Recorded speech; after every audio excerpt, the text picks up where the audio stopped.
Muito bem, retomando a nossa programação da sexta semana municipal da primeira infância. E nesse momento a gente vai seguir com a nossa programação tão especial. Bom, antes da gente dar abertura e prosseguimento nesse segundo momento, gostaria de, assim como vocês estão recebendo aí um marcador de página, agora no período da tarde dá até para a gente fazer uma dobradinha. Terminou a programação, a gente está sendo convidado para participar do FliSampa, Festival Literário de Educação e Cultura, que está acontecendo aqui no andar de cima. Tem mais de 30 editoras representando e fazendo parte dessa programação, e todas as pessoas aqui presentes que nos acompanham virtualmente também estão sendo convidadas a poder confluir e participar. Tá? Bom, agora a gente vai dar o nosso rito de passagem, tão importante. Nesse momento, a gente vai ter uma cerimônia de rito de obliteração do selo postal comemorativo, dedicado ao Dia Mundial da Amamentação, celebrado em 1º de agosto. Então, gostaria de convidar aqui o mestre de cerimônias, Gessílio Assis, para dar prosseguimento aqui na cerimônia. Bem-vindos.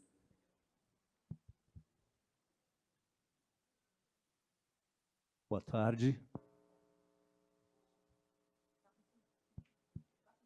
Boa tarde.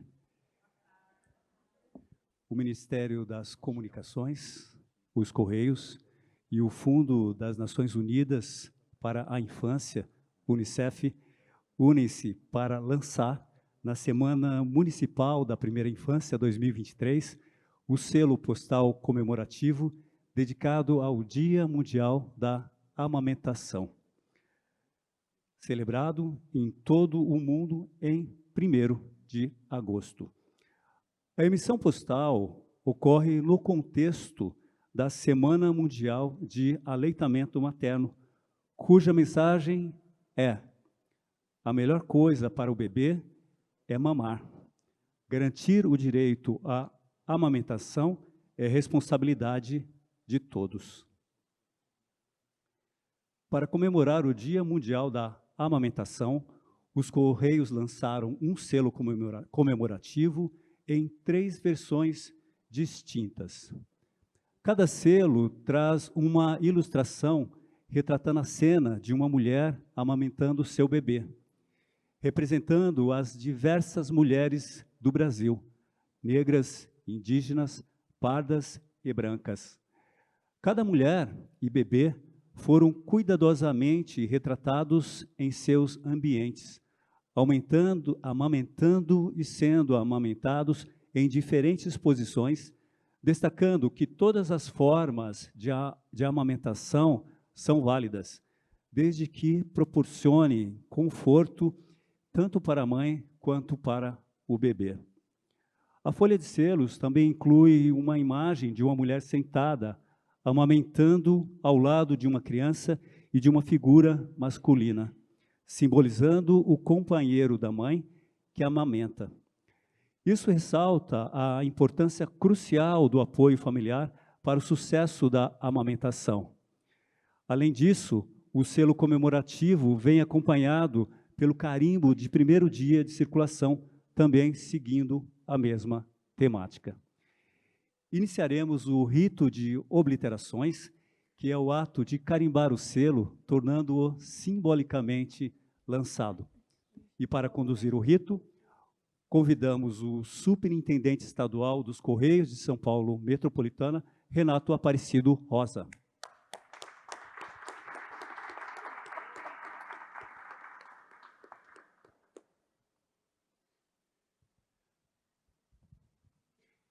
Para realizar a primeira obliteração, os Correios têm o prazer de convidar a chefe do escritório do UNICEF em São Paulo, Adriana Alvarenga.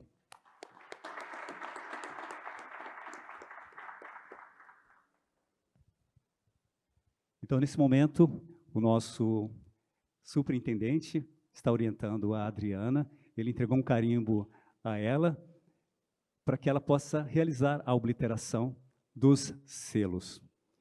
O selo está está fixado numa cartela branca para tal finalidade.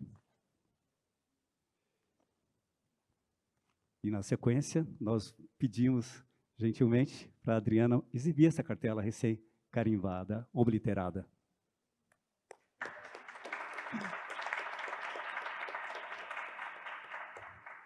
E, em seguida, a Adriana está sendo presenteada com um álbum contendo a mesma peça que ela acabou de obliterar, mas previamente obliterada por um técnico dos Correios junto ao edital do selo.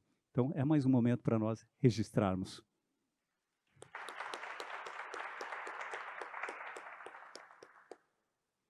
Muito obrigado, Adriana, pela participação.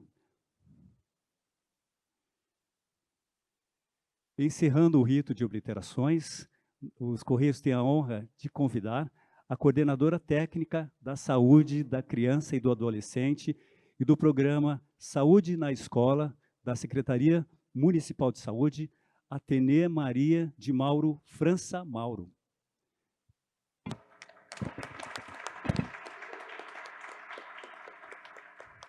Apenas fazendo a correção, é Atenê Maria de Marco França Mauro. Obrigado. Então, ela já recebeu o carimbo do nosso superintendente, agora ela vai proceder à obliteração dos 3 selos que estão fixados na cartela branca.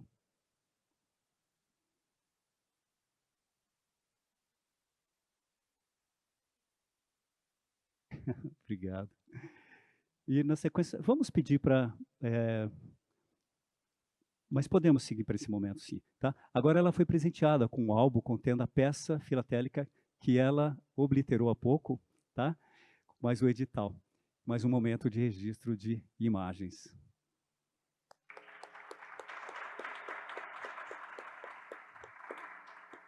E ela também recebe a cartela que ela acabou de obliterar. Eu vou pedir para a Atenê permanecer, porque nós temos mais um momento de registro fotográfico, agora com o nosso superintendente, a Atenê, e a Adriana Varenga, para que todos possam, juntos, para que possamos fazer esse registro com todas abrindo, expondo o álbum. Isto, excelente.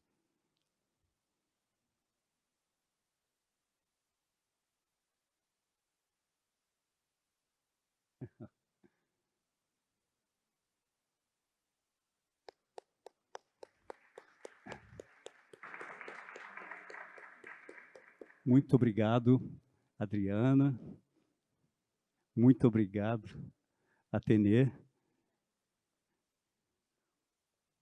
Nós ouviremos agora a fala do Superintendente Estadual dos Correios de São Paulo Metropolitana, Renato Aparecido Rosa.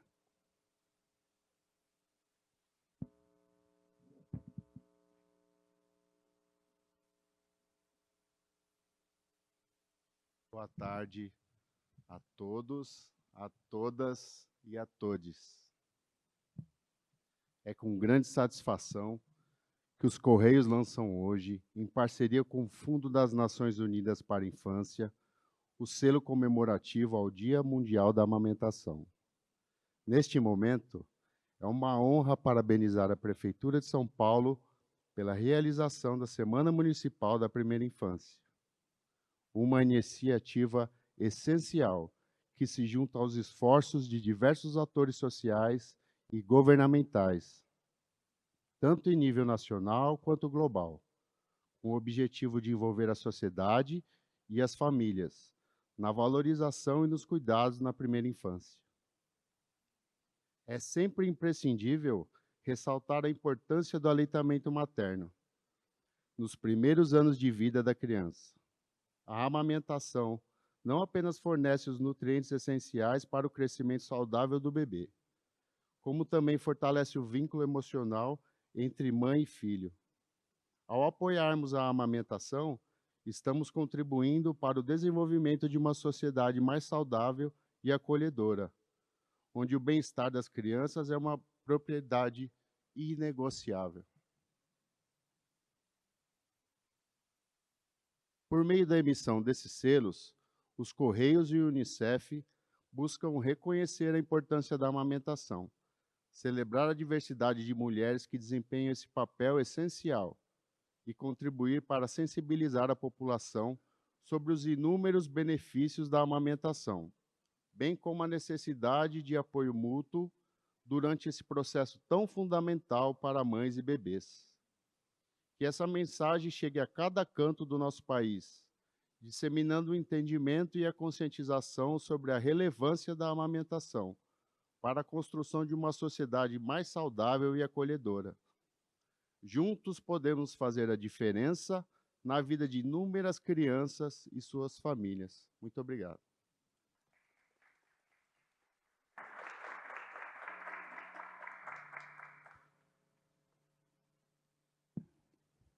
Os nossos agradecimentos ao Superintendente Estadual dos Correios de São Paulo Metropolitana, Renato Aparecido Rosa. Convidamos agora para uma palavra a chefe do escritório do Unicef em São Paulo, chefe do escritório do Unicef em São Paulo, Adriana Alvarenga.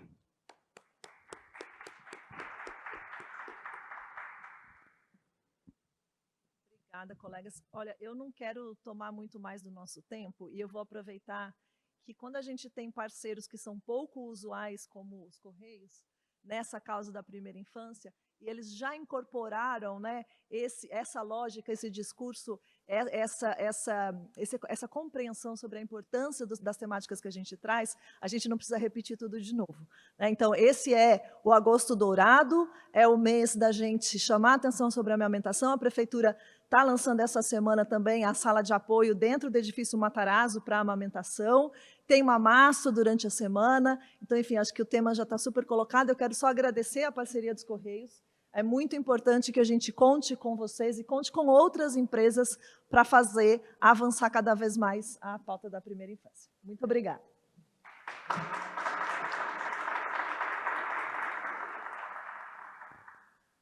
Palavras de Adriana Alvarenga, chefe do escritório do Unicef em São Paulo.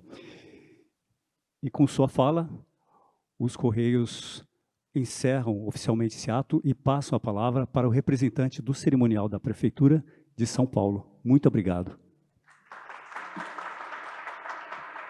Muito obrigado.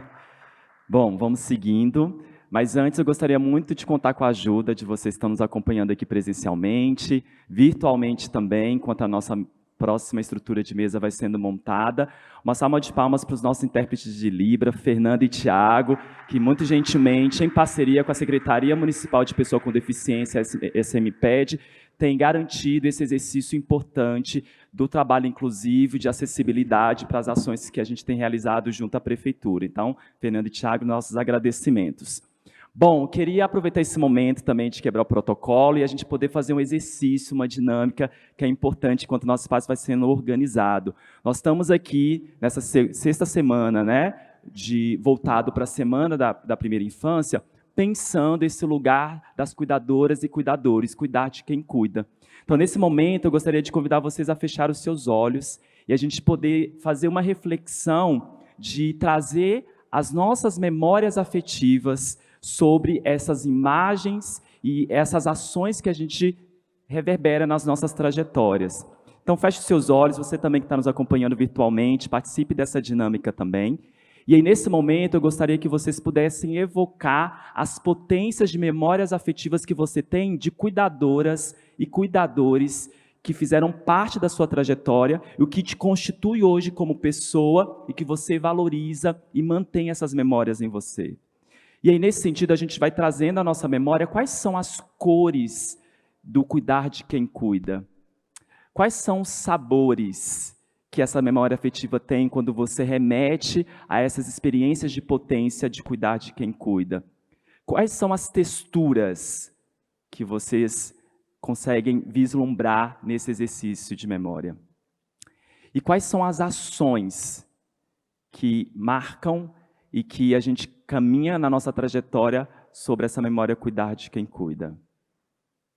Pode abrir os olhos e que a gente possa agora pensar em uma palavra para tentar resumir essa reflexão que a gente fez agora. Então, a partir das cores, dos sabores, das texturas, qual palavra para vocês fica como um marco, né, dessas memórias afetivas? Vou para a plateia, vou fazer uma pergunta, quero ouvir essas palavras, pode ser? Vocês me ajudam? Então vamos lá, vou escolher aqui aleatoriamente, quero ouvir as palavras de memória afetiva. Vamos lá, está até coçando a cabeça aqui, mas vai ser você mesmo, sua memória afetiva em uma palavra. Ai, meu Deus. Ai, gente, que vergonha. Acho que é cuidado. Cuidado, muito bem. Vou atravessar para o outro lado, para a gente criar essa dinâmica que é importante também. Participação é importante também no seminário. Você, qual que é a sua palavra que te remete a uma memória afetiva sobre cuidado? Acolhimento. Acolhimento. E, por fim, vou pegar o pessoal do fundão também, que às vezes fica cinzentando, mas a gente vai lá no fundão também, minha gente. Participação completa. Eu vou pegar a Priscila. Foi escolhida, foi sorteada com um livro. Priscila, qual que é, em uma palavra, a sua memória afetiva que te remete a cuidado? Amor. Amor, muito bem. Uma salva de palmas para as pessoas que participaram conosco. Muito bem. Bom, mesa posta, vamos lá para a nossa próxima programação muito importante. O papel dos homens no cuidado, caminhos para uma paternidade ativa. Então, vou apresentar os nossos convidados, vou fazer a leitura breve da mini-bio. Na medida que eu fizer isso, os convidados fiquem à vontade para tomar a mesa. Convido Leandro Ziotto, pai afetivo Divine, cofundador e diretor da 4Deide, é isso a pronúncia? Isso, plataforma de produção de conteúdo e conhecimento sobre parentalidades, masculinidades e economia do cuidado. Seja bem-vindo, Leandro. Tadeu França, influenciador digital, ator e pai de 2 meninos, o Augusto e o Hugo. Nas redes sociais, fala sobre paternidade consciente, utilizando como linguagem humor crítico. Bem-vindo, Tadeu. Bom, e para direcionar essa mediação dessa mesa, gostaria de convidar aqui, juntamente conosco, Leandro Sussman, psicólogo clínico com ênfase em psicologia social, mestre em ciências com foco em violência, gênero e sexualidade. Desde 2020, na cidade de São Paulo, desenvolve um trabalho de um grupo reflexivo para homens autores e de não violência pelo SUS. Seja bem-vindo. Fique à vontade. Bom dia a todas, todos e todes. Acho que a gente vai começar com a autodescrição, né? Então, eu sou um homem moreno, mas que me identifico como branco. Meu cabelo é curto, eu estou de óculos azuis, um paletó marrom, uma camiseta cinza e uma calça preta, visivelmente nervoso. Bom dia. Muito obrigado pela presença de todos, pelo convite. Eu sou Tadeu França, sou um homem negro, pele não retinta. Estou aqui com meu cabelo black, uma camisa verde, uma outra camisa meio camuflada em tons azuis e verdes, uma calça preta e um tênis branco e um óculos marrom. Bom dia, pessoal. Tudo bem? Meu nome é Leandro Ziotto, sou um homem branco, de poucos cabelos pretos, uma barba grisalha. Eu estou com uma camisa preta, uma calça cinza. Na verdade, agora que eu reparei que o socialista aqui está de cosplay de Steve Jobs, agora que eu me toquei.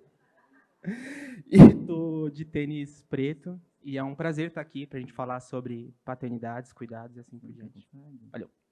Bom, acho que a gente pensou em como começar essa mesa e eu estou num lugar meio de mediador participante, por causa dos grupos que eu faço também. Então a gente achou que ia ser importante a gente falar do lugar de cuidado que a gente ocupa. Então eu tenho 3 lugares que eu acho que faz sentido falar nessa mesa, né? Primeiro de filho, e eu sou filho de um pai que eu tive o privilégio, né, de ter um pai presente, mas até os meus 15 anos ele era um pai, aquele pai figura séria, fria, distante, que você não conseguia conversar, que você não conseguia acessar, que era bastante herói. E uma das coisas que me deixou muito feliz foi que com meus 15 anos eu consegui me aproximar desse pai, conhecer um pai vulnerável e humano, antes dele falecer quando eu tinha 18 anos. E aí eu acho isso importante falar, porque isso eu trabalho bastante com os homens também. Quando eu sinto saudade do meu pai, eu não sinto saudade do pai provedor que colocava comida em casa, que me deu a bicicleta, que me deu videogame, enfim. Eu sinto saudade desse pai que conversava comigo de uma maneira humana, desse pai que chorava, desse pai que tinha medo, desse pai que brincava comigo, desse pai que me levava para os lugares e falava sobre a vida mesmo. O segundo lugar que eu ainda ocupo é como psicólogo de um CAPS-J na Vila Maria. e que ocuparei enquanto me permitirem. E acho que as falas anteriores foram muito importantes nesse aspecto, porque eu sou psicólogo, eu já estou num lugar de cuidado e de escuta, né, que já não é tão acessível para os homens assim. E mais do que isso, a fala inicial de que precisa de uma aldeia para cuidar de uma criança. É isso, a gente é essa aldeia, a gente precisa cuidar dessas crianças, mesmo as que não são as nossas. E tem um provérbio africano que eu acho que completa essa, que fala que uma criança que não sente o calor da aldeia vai botar fogo nela para sentir esse calor, né? E acho que desse lugar é esse lugar de também ter esse olhar de que pode ser que essa criança esteja botando fogo na vila e na escola e em todos esses lugares, né? Não porque ela seja um TOD, não porque ela seja uma patologia ali, mas porque talvez ela não esteja sentindo esse abraço da aldeia, né? E quando a gente faz isso, a gente já consegue olhar para os outros lugares também, né? Porque senão a gente culpabiliza também o pai e a mãe. Então essa criança, tá bom, a criança não é mais o problema, então agora é o pai e a mãe, mas será que esse pai e essa mãe também não estão sofrendo? Também não tem questões sociais aí que estão afetando eles e impedindo de trocar esse afeto com as crianças? Então, é um cuidador eu estou nesse espaço de cuidado da infância e da adolescência, mas também estou nesse espaço de cuidado de pais e mães e vós e tias e sociedades, né? E acho que o terceiro lugar, até a Mayara tocou nesse ponto, que eu acho importante, eu sou um homem adulto, não um pai, e que escolheu não ser pai. E aí, o que tem a ver não ser pai com paternidade responsável, né? Tipo, sai daí. Mas, não, né? Não ser pai para um homem é uma tarefa fácil nessa sociedade. A gente pode ter filhos e mesmo assim não ser pai, né? A gente pode gerar uma vida e fugir. Quem trabalha no SUS, como eu, sabe que a gente vai discutir casos que não estão tendo esse apoio familiar e aí a gente pensa, a mãe não está dando conta por N motivos. Aí a gente pensa na família estendida, vem a avó, vem a tia, vem a irmã, vem a vizinha, antes de vir o pai, né? Alguém tem que falar, mas e o pai? Ninguém vai tentar implicar o pai nesse cuidado? E para as mulheres não é tão fácil assim não ser mãe. Só que não ser mãe e não ser pai é uma escolha válida. Só que para a gente fazer isso, a gente tem que fazer de forma responsável. Então, sim, os homens têm acesso a várias medidas de prevenção da gravidez. E, inclusive, pelo SUS tem a vasectomia, né? Eu fiz, não deixa broxa, não diminui a libido, não deixa você menos homem. E é super fácil fazer, de verdade, assim. Então, até o começo, começaram a falar das questões da gravidez na adolescência, e acho que a provocação que eu vou fazer para a prefeitura é, façam isso, continuem pensando no Implanon, continuem pensando nas meninas, continuem protegendo as adolescentes, mas quais são as ações que vocês vão promover para mudar o pensamento, a cultura que faz os meninos e adolescentes não usarem camisinha, né? Eu acho que esse é um ponto importante. Para ter um filho, precisa de 2 pessoas. Então, nesse ponto também. Eu gostaria que vocês, quem se sentisse à vontade, falasse desse espaço de cuidado que vocês ocupam. Incrível, incrível. E assim, primeira coisa que eu queria trazer aqui, né, e a gente combinou, né, durante o nosso ensaio, mas brincadeira, a gente combinou que essa fala, esse momento aqui da gente falar sobre o papel do homem, uma coisa que eu não desejo, eu acho que eles também não concordam comigo, que isso aqui seja palestrinha, sabe? Eu não quero que vocês fiquem aqui desinteressados em ouvir o que a sociedade já não tem interesse, o que a gente já cresceu ouvindo, que esse papel não é nosso, o do cuidado, né? Infelizmente, na nossa sociedade, a maternidade ela é compulsória e a paternidade ela é opcional, facultativa, né? E eu estou aqui para falar, eu vejo que eu fiz o teste do pescoço aqui várias vezes, né? Assim, no recorte de gênero, porque eu percebi que tem alguns homens aqui, né?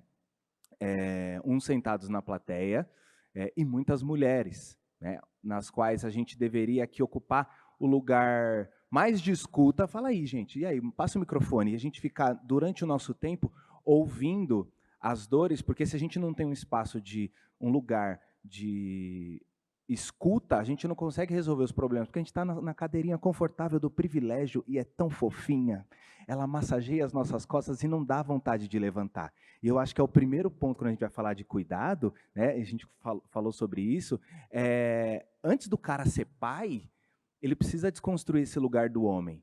Então, eu estou aqui sentado para falar com os câmeras, para falar com o tradutor de Libras, o pessoal que está do fundo, o guitarrista ali que estava afinando, o mestre de cerimônia, todo mundo que está aqui, principalmente os homens, porque o trabalho que eu desenvolvo na internet, né, sobre paternidade, e eu tiro e recuso qualquer sobrenome que tenha esse termo, paternidade ativa, já vou cornetar aqui o nome da roda, hein? Paternidade ativa significa que existe a passiva, então, ok, paternidade é paternidade, entendeu? A gente tem que chegar nesse lugar, a gente tem que chegar nesse lugar em que a paternidade ela não seja vista como, então eu sou da passiva, beleza? Vai lá, segue a vida. Não, né? Não, a gente tem que lutar por esse espaço, a gente tem que lutar para a desconstrução desse homem antes dele chegar nesse lugar de pai. Porque sonhar, tem um monte de homem, né, que sonha em ser pai. Meu sonho é ser pai. Meu sonho é levar o meu menino para ver o Corinthians, né? Aí o sonho, quando se realiza, ele fala, é meio difícil, né? Mas eu sou provedor, então deixa eu ir lá prover, né? E deixa o lugar do cuidado para essa mãe. Vou, inclusive, até para eu não ser prolixo aqui, já jogar a primeira provocação em cima do que a gente está falando, que eu escutei uma fala aqui do excelentíssimo prefeito sobre o quanto São Paulo é acolhedora, o quanto São Paulo é a mãezona, né? E eu luto, nós aqui lutamos, eu quero que todos os homens que estão aqui, independente da função, lutem para que São Paulo seja também um paizão, para que São Paulo seja também essa pessoa, esse olhar de cuidar, né? Então, a gente tem que, todos os dias, refletir, esses homens se desconstruírem desse lugar de eu saio para prover, né? E eu não posso cuidar de outra pessoa. E, claro, gente, eu preciso fazer um ponto aqui, que eu não...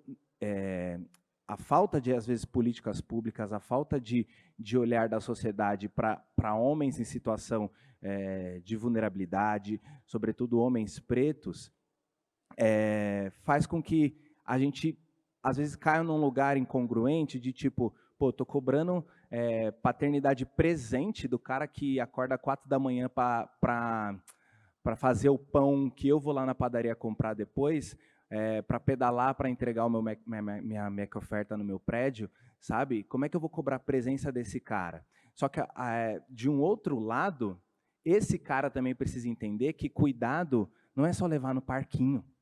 Cuidado não é só levar, sei lá, tirar foto no Instagram, jogando o filho para o alto, falando como é bonita a sua vida e o cuidado que você tem com seu filho, levar no estádio.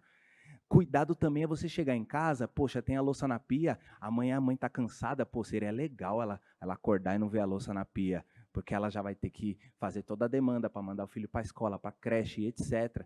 Cuidado também é esse olhar 360 para as outras demandas, né, para a demanda da casa. Falamos de saúde mental materna aqui, então não tem como falar que ela vai ter saúde mental, que ela vai conseguir cuidar de si, se ela tem que cuidar de todo o resto e, sobretudo, gerenciar todo o resto. Homens precisam ser educados desde pequeno a serem adultos funcionais. Não tem que ser o bebezão da mamãe que sai da casa da mamãe para encontrar outra mamãe, para que outra mulher cuide dele, falando, você deixou a toalha na cama, você não tirou a mistura da geladeira, e ela gerencia tudo. Não, mas pelo menos eu lavo louça. Beleza, quem pensou o detergente? Se o detergente acaba, quem que falou assim, puxa, eu vou lá no mercado e está acabando o detergente, está acabando o amaciante. Entende? Então, isso que você falou sobre a importância da gente ter um olhar cuidadoso, o olhar do filho, o olhar da escolha responsável de não querer ser pai é importantíssimo, porque isso é uma responsabilidade social, né? De não querer colocar um ser humano no mundo que é nossa responsabilidade, né? E ter esse lugar confortável de privilégio de escolher não paternar. Né? Paternar não é fácil, paternar é trocar o pneu com o carro andando. né? Então, é muito difícil, só que a gente tem que ter essa responsabilidade. Então, que todos os homens aqui, os que estão lá em cima, os que estão passando, eu quero que todo mundo me escute. E principalmente para as mulheres. Eu queria finalizar minha fala dizendo obrigado e desculpa, sabe? Porque o que a gente faz enquanto homens e o que o patriarcado fez com a gente de fomentar essa cultura que a gente precisa lutar para quebrar, faz com que a gente tenha uma mesa de mãe cansada, né? E faz com que eu, por exemplo, fazendo o mínimo, que é ser pai, venha para uma roda. Eu faço o mínimo. Eu sou um homem que faz o mínimo, que faz o meu papel de pai. E a sociedade biscoita esses caras, né? Paizão, até trocou a fralda, paizão, até deu banho, né? Então, a nossa régua é muito embaixo, né, para a gente ultrapassar. Então, assim, que a gente tenha essa consciência, que a gente comece essa nossa troca aqui com esse olhar de que, para a gente começar a falar de cuidado, a gente precisa falar de desconstrução. E desconstrução nenhuma tem que ser confortável. Ela tem que te coçar a levantar do privilégio para que a mudança aconteça. E eu estou trabalhando muito na internet, porque eu coloquei no mundo 2 meninos e que a base vem forte. Então, assim, que a gente consiga cada vez mais, todo mundo que é pai, todo mundo que é mãe que está aqui ouvindo, tenha esse compromisso com a infância para a gente preparar as nossas crianças. E aí, não sei se vocês querem, né, o Leandro vai falar aqui, para a gente complementar aí falando.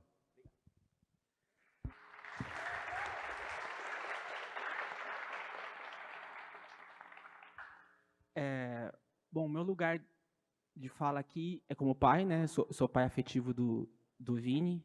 Então, o Vini não é meu filho biológico. O Vini é fruto da primeira relação da minha ex-esposa. Eu brinco que eu preciso quase que fazer um infográfico para explicar a nossa configuração familiar. E mesmo separado da mãe dele desde 2016, ainda mantenho, óbvio, né, os cuidados com ele. E é muito bacana porque é isso, né? O Vini tem pai biológico presente, o Vini tem mãe biológica, tem um pai afetivo, agora 2 madrastas, periquito, papagaio, vovô. Então, é toda essa aldeia. Eu acho que ele tem esse privilégio, eu acho que eu fico feliz. Mas também tem um outro lugar aqui importante, que é de uma pessoa que está pesquisando e trabalhando com isso desde 2016. A Adriana Alvarenga, por exemplo, conhece, acompanha a Forded desde quando a gente era mato, a Maiara também. E eu acho que é bacana, e a provocação que eu queria falar de cuidado aqui, porque, gente, a gente precisa muito ressignificar essa palavra. Assim. Porque não no cuidado afetivo como sinônimo de amor, assim, mas o cuidado como tecnologia. Se nós todos aqui somos adultos, inclusive economicamente produtivos dentro de um sistema capitalista, é porque nós somos adultos saudáveis. E se nós somos adultos saudáveis, é porque ou uma pessoa, ou um grupo de pessoas dedicou décadas para o nosso cuidado. Cuidado esse que o mercado de trabalho tira proveito, que o Estado tira proveito, que a sociedade tira proveito, só que a gente não põe na conta. Porque esse cuidado, ele é majoritariamente exercido por mulheres. E aí o meu papel, minha missão de vida é incomodar, primeiro que se a gente não incomodar outros homens, eu falhei no meu papel, porque vai ter que ter uma mudança estrutural, e o machismo e o racismo nessa mão, eles andam de mãos dadas, e é gerar um incômodo e uma reflexão que o cuidado não a Silvia Federici, que é uma autora que eu gosto muito, ela fala, o que nós chamamos de amor, ela chama de trabalho não remunerado. Eu acho interessante essa provocação, porque quando eu romantizo o amor, eu posso cobrar de graça ou pagar pouco.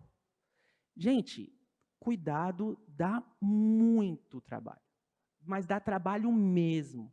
Isso que ele falou é muito interessante, que assim, paternidade, meu amigo, é pegar na vassoura. Porque se você não estiver pegando na vassoura, não arrumando a roupinha, não botando para lavar, não estender, não dobrar e não botar no armário, se você não estiver fazendo isso, acredite, alguém está fazendo por você. E provavelmente é uma mulher. Eu lembro que um dos primeiros presentes de Dia dos Pais que eu dei para alguém que não era meu pai, porque eu nunca tive esse convite, nunca tive essa coisa, nossa, vou dar um presente Dia dos Pais. Inclusive, nós estamos no meio dos pais, né? Eu dei uma camiseta escrito isso, assim, se a paternidade está fácil, está fazendo errado, cara. Porque não é fácil criar um outro ser humano, né? E aí, falando um pouco do cuidado, e na perspectiva do homem, né? O cuidado não nos ensinaram. A gente não está ensinando os meninos. Teve uma pergunta de uma moça criminal, se eu não me engano, ela está ali. Você sabia que existe algumas iniciativas no Brasil, não só no Brasil, mas no mundo inteiro, que são grupos reflexivos de homens e meninos? Eu não sei se vocês sabem, quando um homem é condenado pela Lei Maria da Penha e ele é preso, a taxa de reincidência desse homem cometer mais uma vez uma violência doméstica é de 78%. Quando esse homem passa por um recorte de justiça restaurativa e ele passa por grupos reflexivos de homens que são coordenados e têm uma metodologia de trabalho reflexivo com esse homem, sabia que a taxa de convergência desse homem, de reincidência desse homem cometer um crime doméstico novamente, cai para 3%? E a gente ainda está criminalizando. Eu não estou falando para passar pano, tá? Meu papel aqui não é isso. O meu papel é como que nós podemos ter adultos homens que cuidem de si e cuidem dos outros, se a gente ainda está botando como ingrediente principal da educação dos nossos meninos a violência. A violência é uma ferramenta. Eu, como todo menino branco, com todo o meu privilégio, eu aprendi que eu posso resolver questões, soluções entre meus amigos com violência. É só gritar mais alto, é só chutar o pneu, como se o pneu trocasse sozinho se eu chutasse ele. Então, assim, a gente instrumentaliza os nossos meninos desde criança que a violência é uma ferramenta eficaz para solucionar problema, mas não com cuidado. Então, quando me perguntam assim, mas se meu filho brincar de boneca, o que vai acontecer com ele? Cara, ele vai ser um ótimo adulto, super cuidador. Aí, antes só de terminar, assim, por que também eu comecei a trabalhar com paternidades, né? Paternidades inicialmente, depois masculinidades, gênero e agora com economia do cuidado. Esses são os pilares dos temas que eu pesquiso e faço consultoria. Porque quando eu conheci o Vini com 3 anos de idade, hoje ele já tem 15, e eu me vi sobre a responsabilidade de cuidar de uma criança, eu vi que eu estava extremamente despreparado.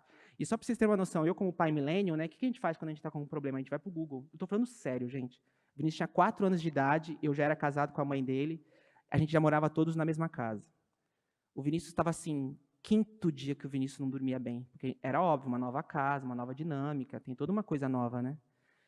E assim, depois de 5 dias sem dormir direito, às 4 horas da manhã, numa terça-feira, eu nunca vou esquecer, eu abri meu notebook e procurei no Google como colocar uma criança de 4 anos para dormir, juro, isso não é mentira.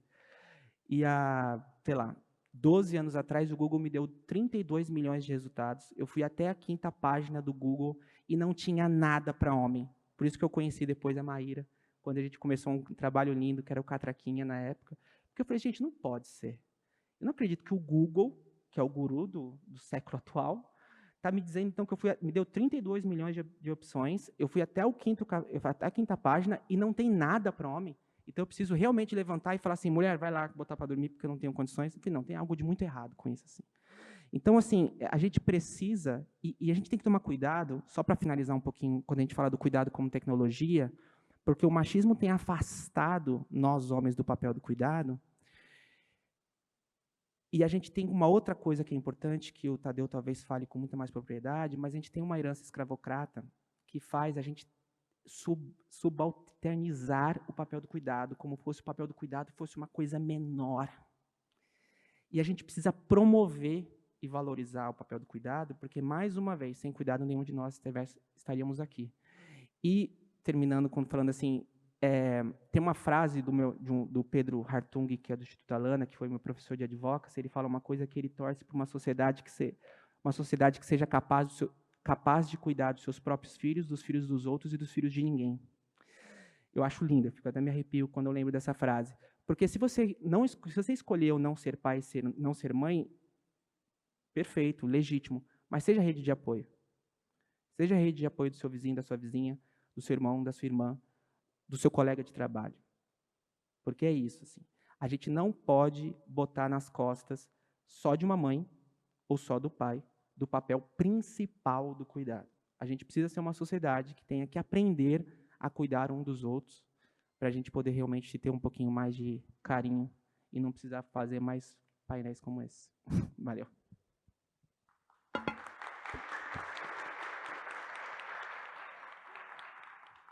É isso, né? Abriu para 1 milhão de coisas, mas eu vou trazer uma que fica me incomodando muito, assim. Pouco tema para falar, né? Pouquíssimo. Aumenta o relógio, por favor, a gente está no time, né? Ó, Isso. 300 minutos ali, tá tudo Mas bem. já? Ah, essa plaquinha tá errada aí. A moça da plaquinha tá... Ó. E acho que desse incômodo, né? Acho que é importante isso, porque pelo menos eu me coloco nessa posição, acho que vocês também, de mesmo fazendo muito tempo da gente tentando essa desconstrução, tentando fazer isso, eu não sou um homem desconstruidão, blá blá, né? Ainda muita coisa atravessa a gente, muita coisa ainda a gente reproduz e faz, mesmo nessa tentativa de desconstruir o que nos foi construído, né? E aí vocês como pais, eu fiquei pensando se vocês já identificaram isso nos filhos de vocês, sabe? Porque eu tenho um amigo que fazia o grupo comigo, né? E eu lembro de o quanto ele ficou abismado quando o filho dele começou a negar o rosa, sabe? Uma coisa bem básica, assim. E ele, com certeza, não foi um dos responsáveis por isso. E eu queria saber se vocês percebem isso, em como vai sendo isso, e o que vocês fazem com essas pessoas dentro da casa de vocês para tentar contornar essa construção neles.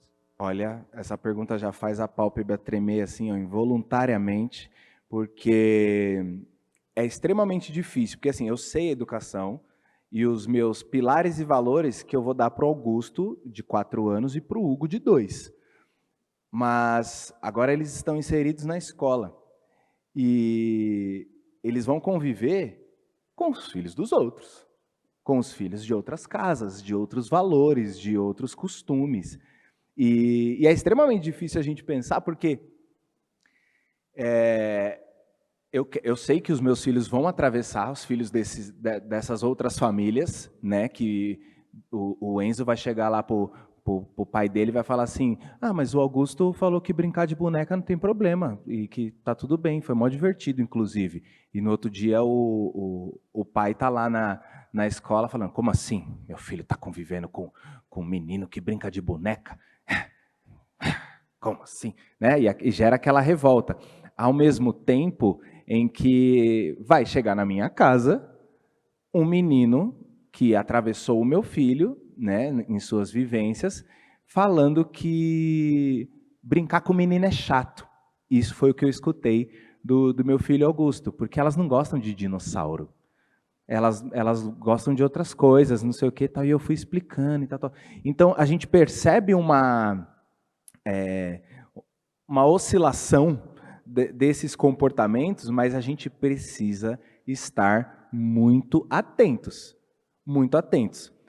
Eu causei um rebuliço na internet há um tempo atrás, porque assim, a gente deixa os nossos filhos explorarem os desejos e vontades que eles têm, desde que não ofereça risco à segurança deles. Então, para ficar claro, pai, quero pular da ponte. Não, oferece risco, filho, essa vontade eu vou conter. Né? Acho que não é bacana. Mas o meu filho, a gente está num processo de desfraude, e a gente respeita muito esse tempo da criança lá, então meu filho está num processo de desfraude, e na escola ele já viu umas amigas desfraudadas. Aí, para ele, cueca e calcinha é pano, que usa quando não usa a fralda. Aí a gente falou: filho, você já está pedindo para ir no piniquinho e tal, ó, a mamãe e o papai vai comprar cuequinha para você.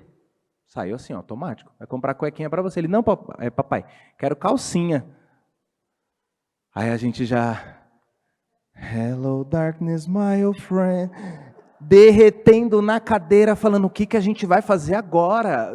No bate-pronto já deu um arrepio na espinha, tipo, meu Deus, como lidar com isso? Porque a gente não sabe, por mais desconstruído que a gente tente ser, a gente não sabe, tá engessado na gente. Então tem que começar da gente. Aí eu falei: Thalita, dá a mão aqui. Respira. Vamos pensar junto. Qual é o máximo que pode acontecer disso? Né? Ele com 4 anos, né? O que vai acontecer disso? A gente falou: vamos comprar. Vamos comprar. E aí eu fui fazer um conteúdo que o Augusto pediu a calcinha.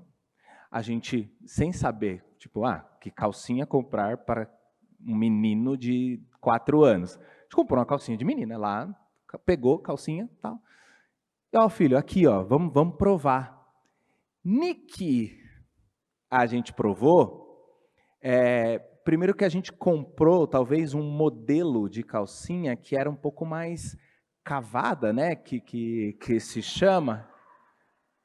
Ri é mancada, hein? Mas a gente comprou um pouquinho... porque era, enfim, né, não era fio dental nem nada, mas era de menina um outro formato, porque eu sei que depois eu fui descobrir, depois de eu postar, que tinha uma tal da calcinha boxer, né? Uma coisa assim. E a gente comprou, filho, ó, tá. E eu postei na internet. Meu filho tá no processo de desfraude, não sei o quê. E ele pediu para comprar calcinha, porque ele não faz distinção do que é calcinha e cueca. Rapaz, o que eu recebi de direct, e tipo assim, directs prós e contras, né? Os prós falando, é isso mesmo, porque não sei o quê, tá. E os contras, acho que aí é um pouco demais, né? Aí eu acho que, né? Aí começou a julgar a minha maneira de abordar. Sabe qual foi o desfecho? Meu filho concluiu por si só que calcinha incomodava ele. Falou, papai, incomodou. Ele falou, não quero mais, põe a fralda. Falei, tá bom. Aí a gente falou, quer testar a cueca? Quero. Testou a cueca, papai, gostei, ficou bom, mas agora eu quero a fralda de novo. Tipo, e tá oscilando até o momento que ele fala, pai, tô pronto, né? Mas olha que importante, nesse lugar do cuidado, eu e a minha parceira, a gente decidiu sair desse lugar adultista, vamos chamar assim, do adulto como centro do universo, para ouvir a criança, que também é gente. Talvez ele não tenha o cérebro maduro, porque ele ainda não tem 25 anos, mas ele é gente. Ele verbaliza, ele se comunica comigo como uma criança de 4 anos. E cabe a nós, adultos cuidadores, estarmos atentos a esse olhar, estarmos atentos a esses sinais. Então, peraí, eu precisei gastar, vamos dizer assim, um dinheiro comprando um pacote de calcinha, valor X, para dar para o meu filho testar, para evitar não, você é menino. Não, calcinha é coisa de menina. Boneca é coisa de menina. Eu deixei o meu filho tirar as próprias conclusões. E seja ela qual fosse, eu ia estar atento e respeitosamente pronto para lidar com o que ele me trouxesse. Assim. Por isso que eu falo que é trocar o pneu com o carro em movimento.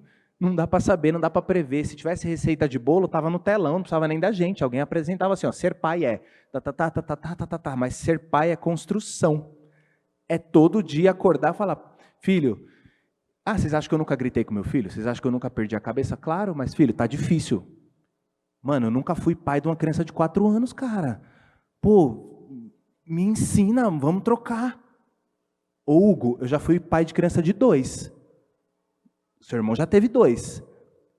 Mas só tive um Hugo na vida, que é outra pessoa. Então, a gente tem que ter esse olhar, a gente tem que ter essa atenção e respeito, porque criança também é gente. E é para isso que a gente está aqui, é para isso que vocês ocupam os lugares que vocês ocupam, é para isso que existe uma semana sobre primeira infância, porque senão seria lenga-lenga, aqui a gente trocando ideia, alguns mexendo no celular, outro fazendo sua função, e a gente sai daqui sem construção de nada. De nada. Né? Então, causei esse reboliço na internet? Causei. Causei. Mas soube lidar, porque depois eu esclareci e falei, gente, é sobre respeitar a opinião de um ser humano. Augusto é ser humano, tá? É ser humano. Eu tenho que impedi-lo de querer tacar fogo na casa. Isso eu tenho que impedir, que oferece risco à vida dele. Mas impedi-lo de experimentar o que ele está tendo acesso convivendo em sociedade, eu acho que eu não tenho esse direito sobre a vida do outro, sabe? Então, eu acho que é mais ou menos nesse lugar, assim, que me atravessou enquanto desafio, sabe? Se trouxer mais coisas aí, mas é isso. Boa. Pode bater palma, pessoal.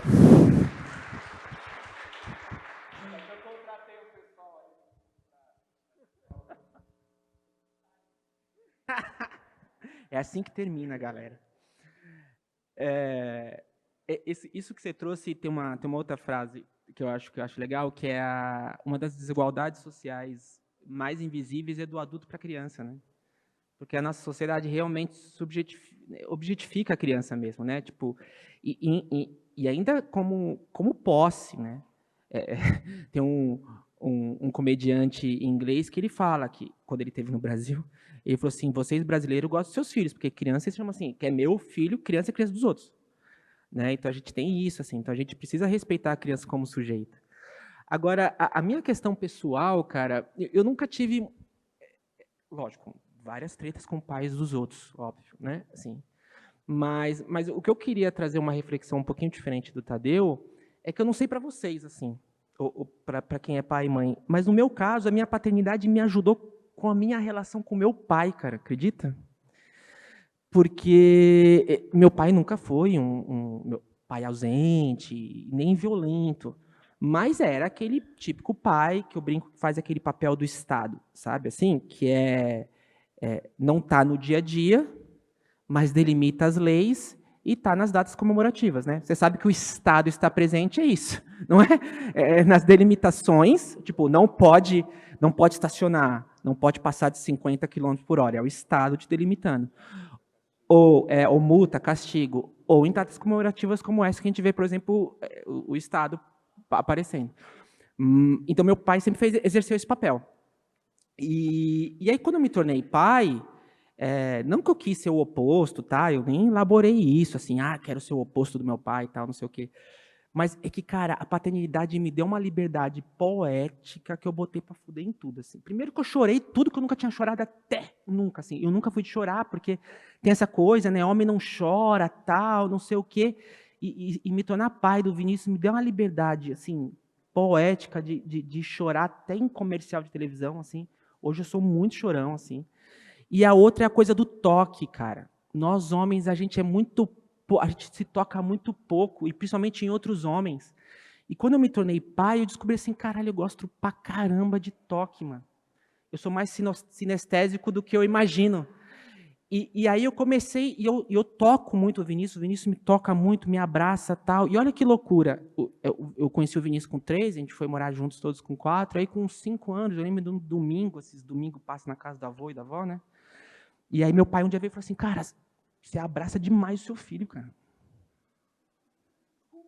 Eu falei, porra, sério? Você veio me dar essa chamada porque eu abraço muito meu filho? Você abraça demais. Pô, tá toda hora deitado no seu colo, não sei o quê. Aí, beleza, eu não quis arrumar treta, né? Porque tem certas brigas que a gente escolhe não entrar mesmo, né? Eu aprendi isso com a maturidade também. E aí, olha que louco. E aí, tempos depois, recentemente até, meu pai chegou para mim e falou assim, pô, você nem me abraça muito, hein, cara? Pô, vejo você abraçando seus amigos, abraçando o Vinícius. Porra, e eu sou seu pai, cara. Eu falo, porra. Você quer que eu te abrace? Você quer que eu toque ou não outros homens, né? O jogo virou, né, meu amigo? E é muito louco, assim. Então, assim, é muito doido, assim. A paternidade...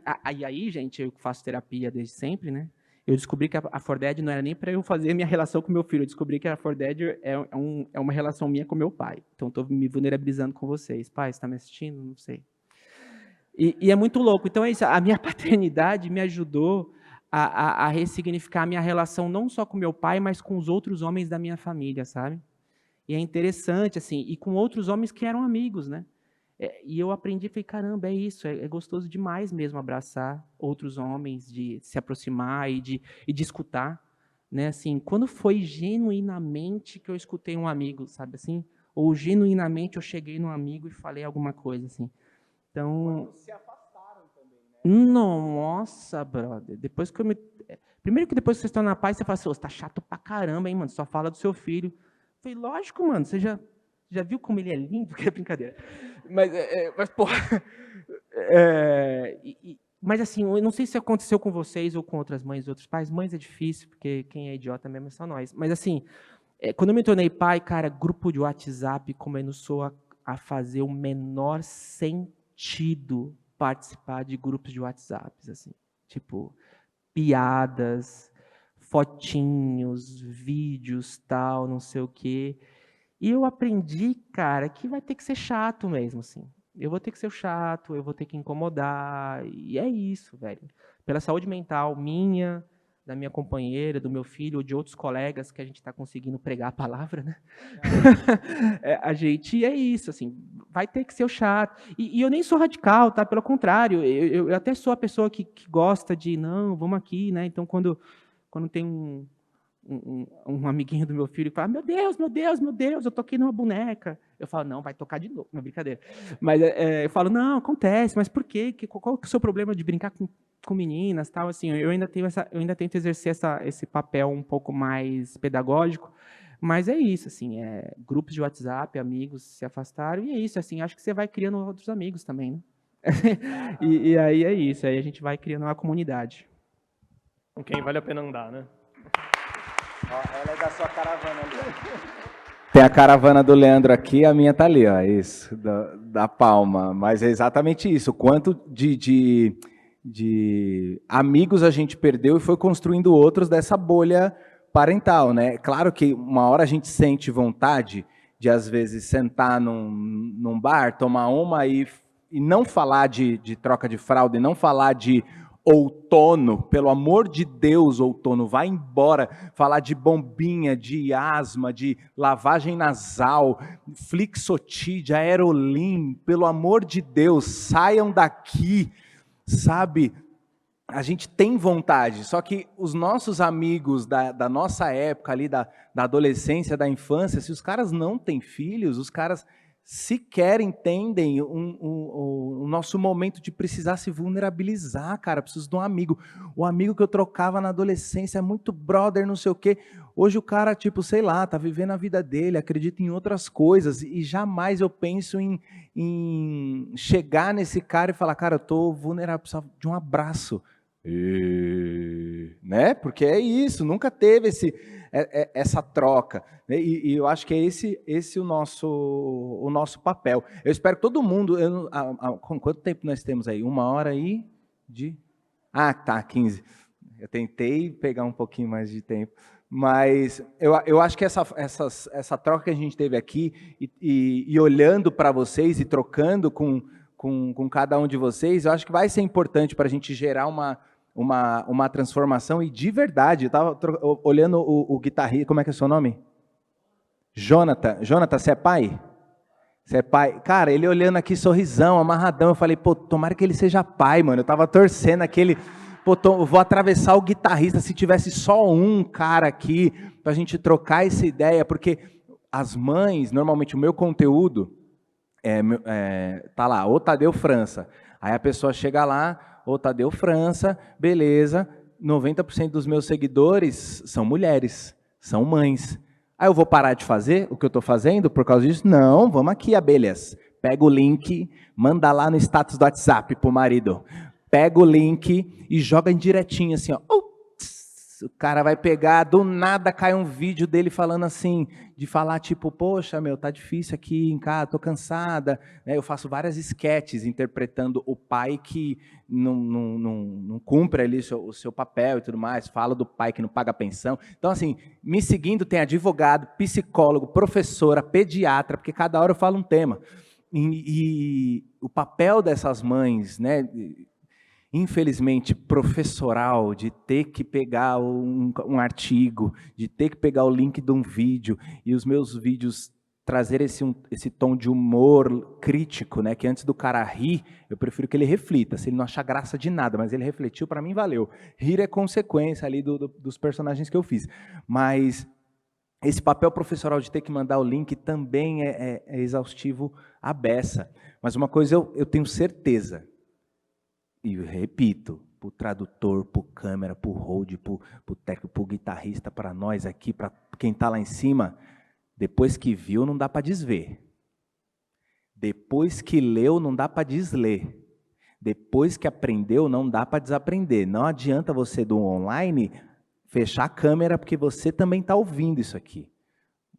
Né? Então, essa pauta, esses recados que a gente está trazendo aqui, são de extrema importância. Por que os homens não compartilham os meus vídeos? Porque a partir do momento que ele compartilha, ele meio que assina um compromisso de mudança com a parceira, com quem ele vive, com quem ele compartilha o cuidado. Ué, você não compartilhou o vídeo do Tadeu ali de carga mental? E aqui eu tô me lascando que nem uma, né? E ele não quer ser cobrado, ele quer fingir que não, né? Desculpa, eu errei porque eu não sabia. Desculpa, eu errei porque eu não sabia. Poxa, mas você também não me ensina. Poxa, mas eu não aprendi a ser pai. Ela também não aprendeu a ser mãe. Nasceu no mesmo dia que você virou pai, você virou mãe no mesmo dia, pelo amor de Deus. Esse aprendizado ele é mútuo, ele é constante, ele é construtivo. É os dois. A gente fala muito sobre a carga mental de tentar ser 50-50, mas, cara, vai ter dia que ela vai estar só podendo dar 10, mano. Em casa é assim, fala, meu, eu desisto de chegar no 50-50 porque é impossível, eu reproduzo o machismo, eu reproduzo as vantagens que o patriarcado me deu, eu reproduzo todo santo dia, eu estou aqui falando, mas eu não sou o Rodrigo Hilbert, que cozinha, faz a própria canoa com um pedaço de folha de sulfite. Não sou esse cara. Eu não sou esse cara e nem pretendo ser. Mas eu tenho que sentir, perceber que quando ela estiver só conseguindo dar 10%, eu tenho que dar 90%. Quando ela estiver só podendo, quando eu puder, só podendo dar 10%, e tem muito cara que fala, não, porque hoje eu estou podendo dar 10 só. Hoje aqui é só 10. E aí é um mês dando 10. 2 meses dando 10, 15 anos dando 10, né? Ou às vezes nem 10. Então, a gente tem que ter os combinados, sabe? Os combinados em cada relação de parceria.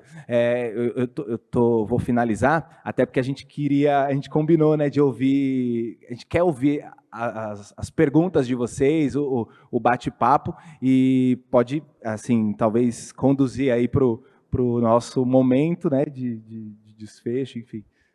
Eu acho que quando a gente fala da aldeia, a gente está falando disso também, né? Porque por mais que a gente esteja nesse processo, sempre vem essas marteladas aí e essas exclusões, né? Eu acho que mais que um compromisso com a mudança, a gente assume um compromisso de ser olhado diferente.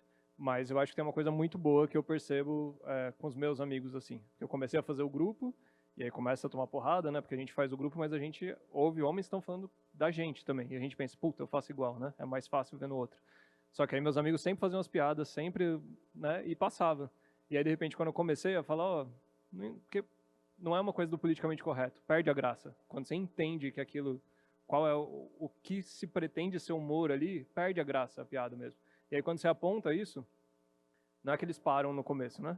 Mas eles mandam e falam, olha lá, o Leandro vai encher o saco. E aí isso já é uma coisa. Eles já estão percebendo que ele tem um problema, que antes nem era percebido. E aí eu gosto de pensar nessa coisa da pedagogia, da reflexão e de tal, porque com a minha sobrinha, né? Minha sobrinha tinha 4 anos e ia fazer aniversário. E aí eu fui comprar o presente para ela. E aí não tem nenhuma narrativa de gênero maior do que uma loja de brinquedo, né? Você entra, é rosa e azul. É impressionante. A Damares ama aquilo. E aí você vê no rosa, boneca, cozinha, vassoura, e os meninos herói e tal. E a minha sobrinha ama o Hulk. Então, assim, não ia dar para ela alguma coisa diferente disso. Mas na época ela estava em outra coisa. Só que é porque eu digo da pedagogia. Vem a pessoa que trabalha na loja. Essa pessoa também foi atravessada por tudo que a gente foi atravessado, né? E aí ela faz a pergunta, né? É menino ou menina? Essa pergunta é horrível, mas ela não tem culpa de fazer essa pergunta. Ela também nunca parou para pensar nisso. Só que também não dá para a gente ficar quieto. E aí eu falei, não sei, tem 4 anos. Na hora que eu falei isso, ela arregalou o olho assim, né? E falou, meu Deus, o que eu faço agora? Menino, menina, é para criança. Aí a Nazaré... Só que aí eu acho que isso é importante, né? Provoca, mas dá uma resposta. Na hora que eu vi o olho arregalado, eu falei, mas gosta do Toy Story. Então é isso, sabe? Tipo, é uma pergunta tão simples. Em vez de a menina, o que a criança gosta? Você sabe o que você está pensando em dar para ela? Né? E a gente já faz essa diferença. Você fala do pano, e é isso, né? Quem dera a gente chega num momento em que a menina possa falar, esse pano está me incomodando, e a gente fala, não, então a gente vai dar o mais largo para você. Né? E aí eu não sei se vocês querem finalizar com alguma coisa, mas se não, acho que aí a gente exercita esse lugar de escuta e abre para as perguntas. Eu só dar uma dica, falando nisso agora. Assistem um mini documentário, tá gratuito no YouTube, chamado Repense o Elogio. Ele é do Instituto Avon. Ele é muito bacana porque ainda mais nós, pais e mães ou cuidadores, né, seja quem for, a gente tem esse exercício do elogiar, né, o nosso filho ou nossa filha, E você, uma outra coisa que é muito doido, que eu nunca tinha parado para pensar, não sei quando eu tive acesso a esse mini documentário, é que como a gente também separa o elogio por gênero, né? Assim, a menina é sempre a princesa, a linda, tal. Eu estou ainda necessitando elaborar mais sobre esse tema dentro de mim, mas esse documentário é transformador e cada vez que eu assisto ele, eu fico em choque durante 10 minutos depois que eu assisto ele, mas ele é muito bacana, ele é muito leve. Deixo como sugestão. Repense o Elogio, é do Instituto Avon. Acho que é 19, 22 minutos de... Porque eu acho que é isso, né? A gente sempre falando, linda, guerreiro, aí para os meninos é aventureiro, não sei o quê, não sei o quê. E eu acho que a gente começar a mudar os elogios também acho que ajuda muito, além dos brinquedos, né?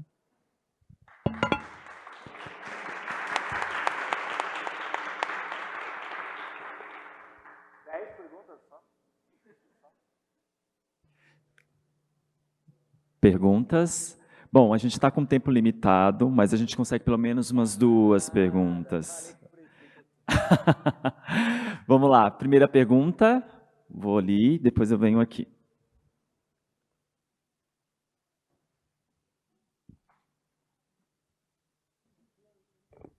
Oi, tudo bem? Boa tarde. Meu nome é Priscila, sou mãe de uma bebê de 1 ano e 5 meses, mas não sou mãezinha. E eu queria continuar aqui no papo da crítica do Tadeu, que é, se São Paulo é uma cidade-mãe, então é uma cidade-mãe solo, não é mesmo? Cujo filho nasceu em Parelheiros, inclusive que tem um índice enorme de violência obstétrica, e que passa 3 horas para ir para um serviço de cuidado do filho daquela mãe que conseguiu ter o bebê no Poromatre. Sobre isso, eu queria dizer, o que a gente vai fazer para dissociar o papel da mãe do papel de cuidado, já que é tão violento colocar a gente como acolhedoras, como uma pátria-mãe, uma pátria... Se eu sou uma mãe, se essa é uma pátria-mãe, essa é uma pátria-mãe violentada. É isso.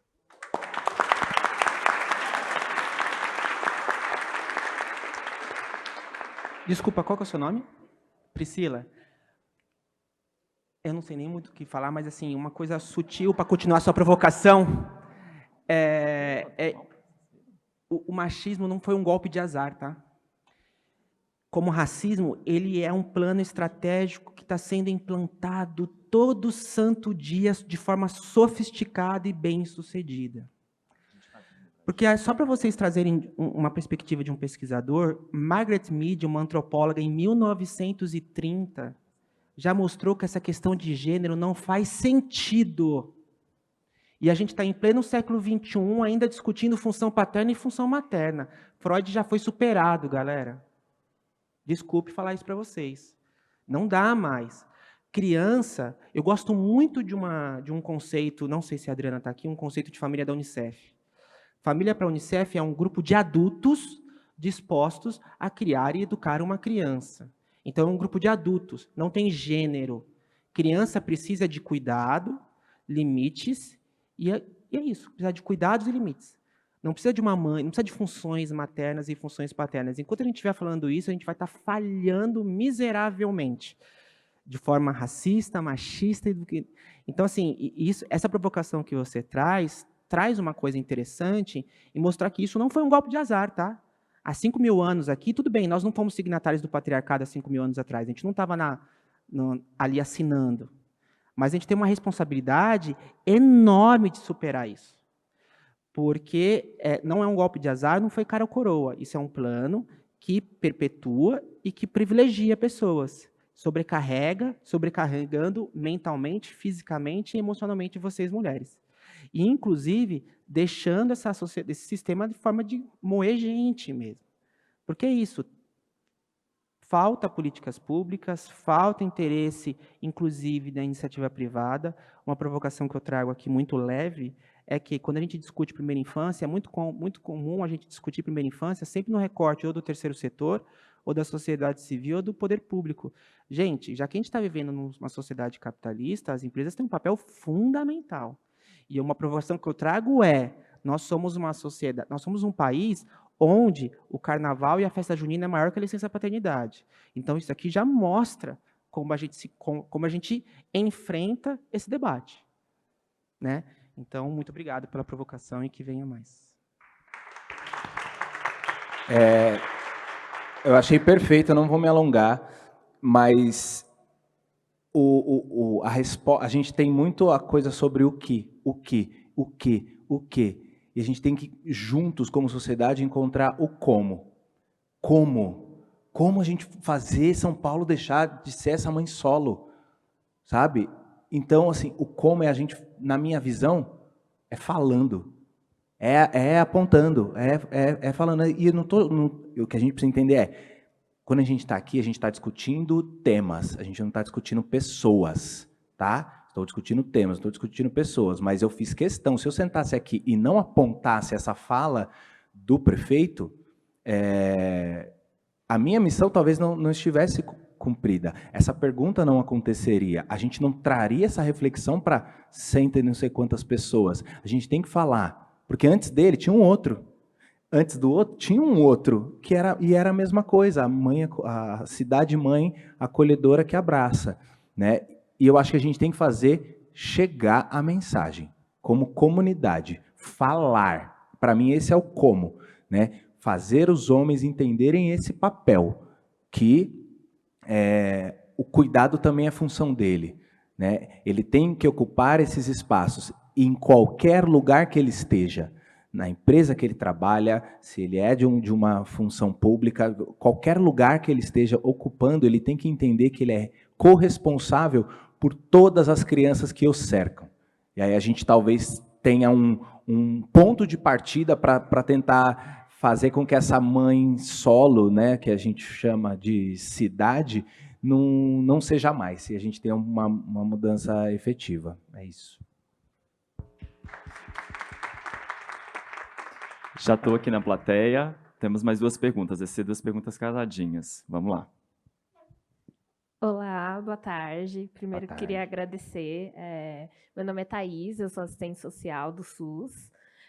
Minha pergunta, acho que vai um pouco mais para o Tadeu. Assim, vocês falaram sobre paternidade e eu fiquei pensando um pouco sobre o recorte de raça na paternidade, né, que acho que também é algo muito peculiar e complexo, até pelas demonstrações de afeto, né, e como o homem negro é visto na nossa sociedade, né, a figura, enfim, do estereótipo, né, várias questões. E eu queria que você falasse um pouco mais disso, como isso acaba atravessando, né, a sua paternidade, e como, ao mesmo tempo, também fazer desconstruir, né, na sociedade, não na sociedade, mas, enfim, né, nos ambientes, essa imagem, porque, né, eu, enquanto assistente social, enfim, já trabalho há muito tempo, tem essa questão, né, da ausência do homem, e quando isso é colocado, principalmente quando são figuras de um homem negro, aí passa para outra parte, não, mas o homem negro que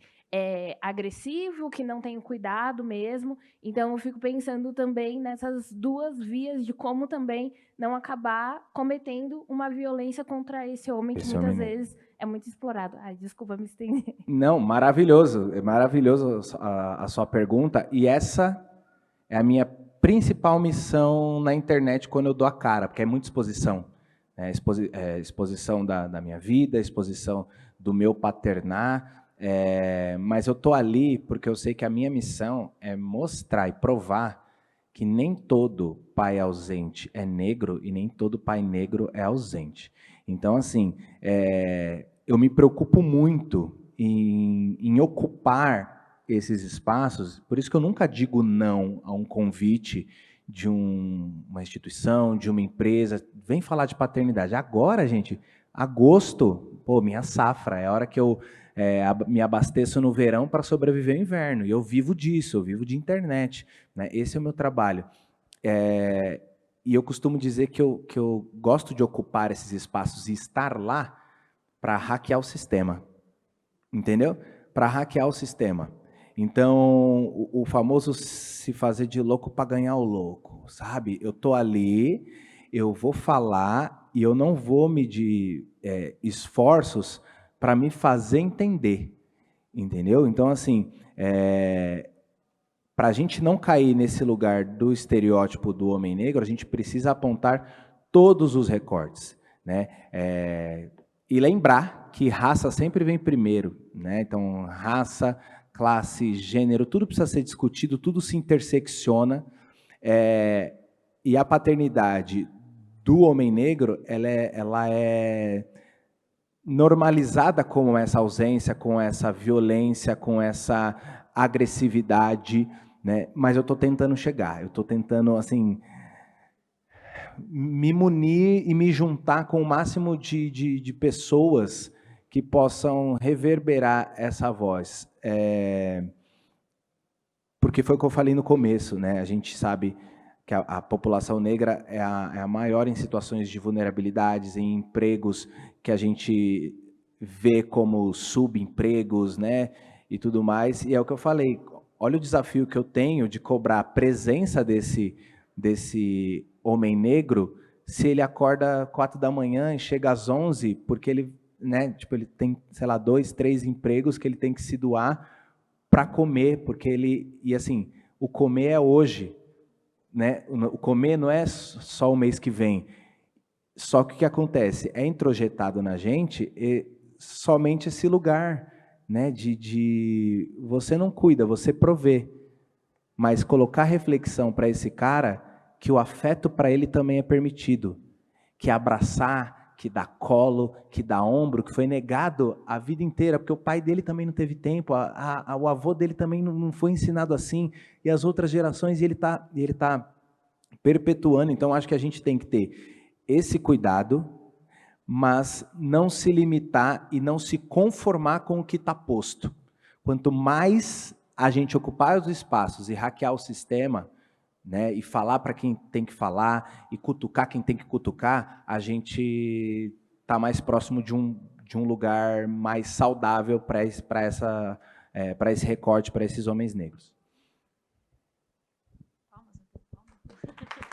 Pô, Caravana, vocês... Ó, timing. Caravana tá falhando aí. Minha pergunta é rápida para o Leandro sobre o grupo. Como que o grupo se forma? Como que faz para participar? Tem outras UBSs? Como que a gente faz para ter outros grupos desses em São Paulo?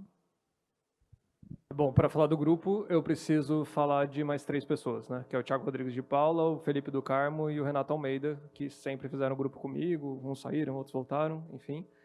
Mas atualmente a gente faz pelo SUS. Toda segunda-feira a gente está se reunindo online desde a pandemia, porque presencialmente a gente acabava tendo bem menos gente, né? Então a gente mantém online. A gente tem um e-mail, que é gflordecacto@gmail.com, e a gente recebe a gente pede para mandar o nome do homem, o telefone e quem indicou. Porque a primeira parceria que a gente fez foi com o Mariás, que é o CDCM lá da Vila Maria. Só que tem um grande problema nisso, né? Lá acolhe as mulheres vítimas de violência. Como é que a gente vai chegar nesse homem e falar, olha, a sua mulher está no CDCM, então a gente está chamando você. Então a gente sempre pediu para elas verem as mulheres que queriam que os companheiros participassem e que eles soubessem que a gente ia entrar em contato. Assim a gente protegia elas da violência também. Conforme o grupo foi indo, as UBSs começam a encaminhar, os outros serviços da assistência começam a encaminhar, as escolas começam a encaminhar, mas a gente chega para esse homem e tem que falar, olha, tal pessoa indicou, você tem interesse para o grupo, tal. Tendo interesse, a gente chama, né?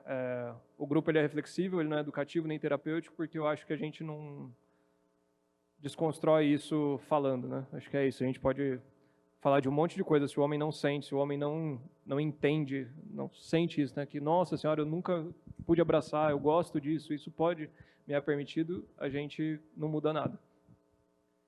E é isso, é totalmente livre, podem mandar a gente cada vez mais precisa de pessoas lá mesmo, e é isso. Tem mais alguma informação? Só fazer uma observação, a gente está, a Forded junto com outras pesquisas, outros pesquisadores que estudam masculinidades, gêneros como um todo, a gente está fazendo um grande mapeamento de grupos reflexivos no Brasil, porque existe, para dar aquele calorzinho, né? Existe muita gente fazendo um trabalho muito foda aqui no Brasil afora. O problema é que ainda é muito incipiente, muito pouco mal comunicado. Então, a Forded, junto com outras iniciativas, universidades, tal, a gente está querendo fazer um mapeamento para que realmente mostre isso e deixe isso público. Porque, de repente, você, homem, não sabe, mas na sua cidade ou no seu bairro tem um grupo reflexivo.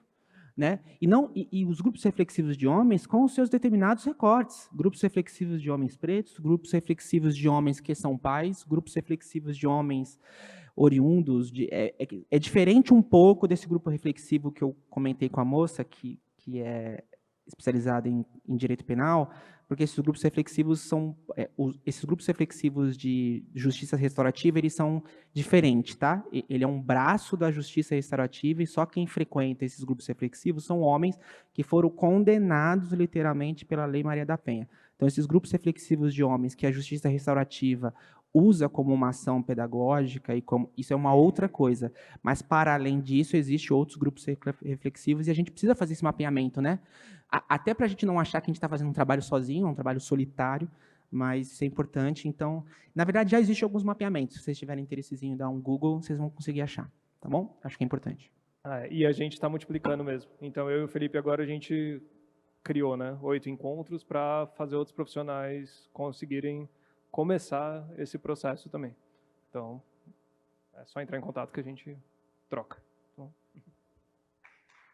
Muito bom. Estamos chegando ao fim dessa mesa maravilhosa. Agradecer Leandros, Tadeu, por essa participação, por essas reflexões tão importantes, para inspirar e suscitar outros homens nesse exercício importante do cuidado também, né, para além do gênero. Bom, vou aproveitar a presença de vocês aqui para a gente fazer mais sorteios de livros, e aí vou aproveitar que o Tadeu está aqui do meu lado, vou pedir ele para falar bem rapidamente sobre o livro dele, que a gente vai sortear aqui, enquanto a gente se organiza. Sorteio do meu livro, meu xodó, que eu lancei esse ano, é um livro infantil, chama-se Gugu, o Carneiro Peludo. Gu vem de Guto, Augusto, meu primeiro filho, Go de Hugo, que é o meu segundo filho, Gugu, que são assim, as pessoas que ressignificam a minha existência. É um livro que fala de uma maneira leve sobre anti-bullying e antirracismo nas escolas, né? Então, tem muito atravessamento da minha história, que fui um menino que raspou a cabeça dos 8 aos 32 anos. Eu tenho 35. Ou seja, na pandemia eu tomei coragem de assumir o traço mais marcante da minha negritude, porque eu sou um homem negro de pele clara e, sendo careca, eu tinha muita passabilidade, às vezes eu nem sabia quem eu era. E conto um pouquinho de forma lúdica aqui, e eu sei que isso atravessa tanto crianças negras que raspam, ou meninas que alisam, ou pessoas que tentam caber nos formatos para não sofrer, e também as crianças brancas que vão ser atravessadas para que não reproduzam o que o livro vai contar um pouquinho. É um prazer aí poder sortear. Obrigado. O sorteio vai funcionar da seguinte forma. Pode segurar aí, Tadeu. Você vai entregar para as pessoas, para a gente. Vou falar 2 números, você tem que escolher um desses 2 números, que é o número correspondente às pessoas que estão aqui presentes. Então, primeiro número 36, segundo número 52. 52. 52. Cristiane Aparecida Domingos, ainda está aí? Aê! Vem pra cá, você vem pra cá. Vai receber direto do autor do livro. Muito bom. Bom, vamos mais um. A gente tem 4 exemplares, gente. Ainda há esperança, fila da esperança. Pedi o próprio Tadeu para sortear o segundo também. Entre 2 números, Tadeu. Número 73 ou 78? 73. 73. Débora Pimenta Ferreira de Castilho. Ainda está aí? Não? A regra é quem está presente, então vamos para o número 78, automaticamente. 78. Ednilza Alves Cavalcante ainda está presente? Tempo. Não, então vamos lá. Número 73, Débora Pimenta Ferreira de Castilho, ou melhor, desculpa, 74, Denise Aparecida. Aí, pode vir receber, Denise.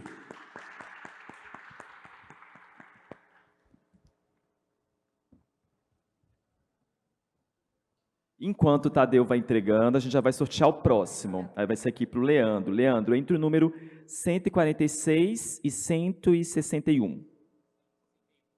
Lívia Casagrande Salvador. Aê, Lívia! E o último livro vai para o número 254 ou 268? 254.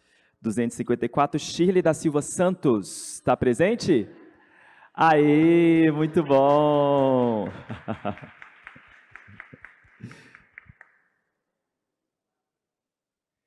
Quem gostar do livro, quem ganhou, posta lá, dá aquela moral. Quem tem interesse na minha bio, no Instagram, tem o link lá para adquirir. É isso. Muito bom. Gente, salva de palmas para esses convidados maravilhosos pelas contribuições.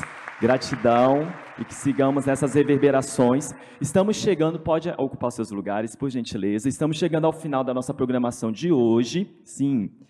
Mas antes da gente encerrar, a gente vai ter daqui a pouquinho uma instigante intervenção artística feita por artistas educadoras, coordenadoras do programa Piapi, que está aqui conosco. Mas antes eu gostaria de fazer um agradecimento especial. Eu queria contar muito com a participação de vocês nos aplausos para o Comitê Técnico da Primeira Infância, por toda a organização desse evento, por toda a necessidade de pautar, de fato, essa semana.